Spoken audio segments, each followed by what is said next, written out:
शांति।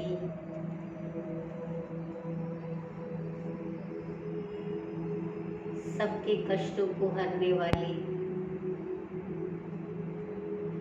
सबके विघ्नों को मिटाने वाले विघ्नहर्ता गणपति जी अपने स्वरूप द्वारा ऐसे गुणों और विशेषताओं को दर्शाते हैं जो हर एक के जीवन में होना आवश्यक है,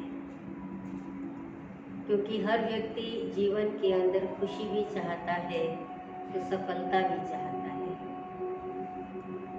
हर वर्ष बड़ी उत्सुकता से और समर्पणमयता से हम उनका आगमन का इंतज़ार करते हैं, तो क्यों नहीं हम उनके बारे में जानकर स्वयं के जीवन को निर्विघ्न बनाए, अपने विघ्नों को विनाश कर दें, उनको दूर कर दें। गणपति जी के भव्य मस्तक, बड़ा मुख, छोटी आंखें, बड़े कान, लंबी सूंड जैसी नाक, बड़ा पेट आदि आदि, ये सब ज्ञानवान व्यक्ति की निशानी है। वास्तव में हम सब जानते भी हैं कि उनका भव्य मस्तक उनकी बुद्धिमता की निशानी, उनका बड़ा मुख जीवन में हमेशा उमंग उत्साह बना रहे, उनकी छोटी आंखें एकाग्रता और स्थिरता का प्रतीक है, उनके बड़े कान श्रवण करना, मनन करना और जो अननेसेसरी है उसको फिल्टर आउट करना, ये उसकी निशानी है। उनकी सूंड इस बात का प्रतीक है कि जीवन के अंदर परखने की शक्ति होना भी आवश्यक है, क्योंकि सूंड के द्वारा बड़े से बड़े वृक्ष भी उखाड़े जा सकते हैं और एक घास के ढेर में पड़ी हुई छोटी सी सुई उसको भी वो निकाल लेते हैं। ऐसे ही उनका बड़ा पेट इस बात का प्रतीक है कि जीवन के अंदर अनेक प्रकार के दुखद सुखद अनुभव, खट्टे मीठे अनुभव और स्मृतियाँ, उनको समा लेना बहुत ज़रूरी है।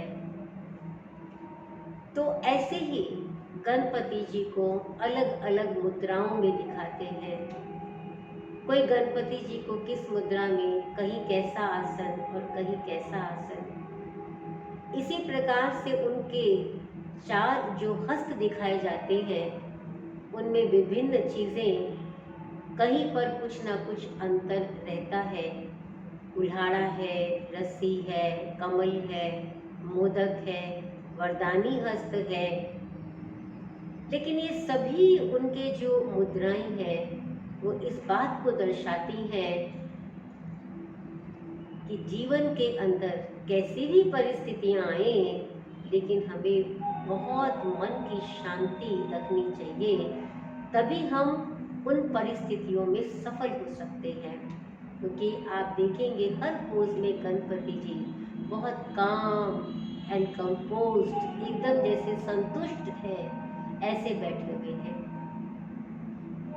कहने का मेरा भाव ये है कि जो भी उनका स्वरूप हम दर्शाते आए हैं और देखते आए हैं, ये ज्ञान को प्रदर्शित करता है।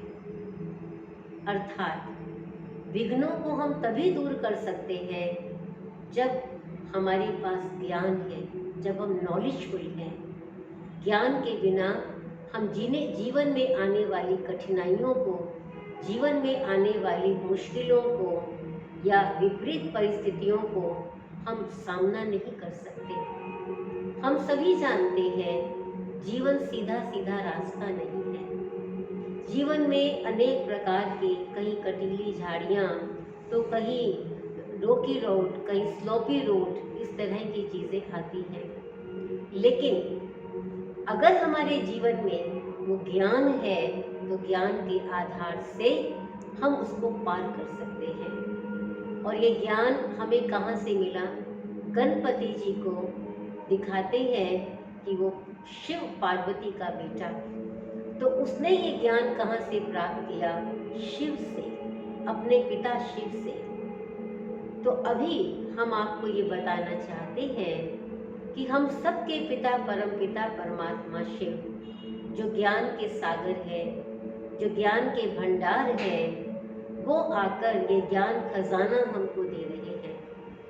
उस ज्ञान खजाने को हम ग्रहण करें, अपने जीवन में अपनाएं, उसको अर्जित करें, तो जो हमारे जीवन के अंदर चलते चलते कई बातें हमारे सामने आती हैं, तो उन बातों को हम सफलतापूर्वक पार कर सकेंगे।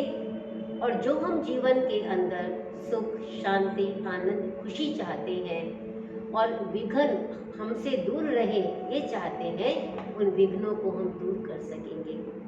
तो चलिए हम संकल्प करते हैं, मैं विघ्न विनाशक, मैं ज्ञानवान, मैं बुद्धिमान,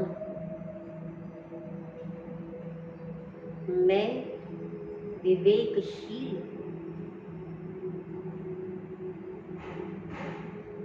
ज्ञान सागर से ज्ञान खजाना पाकर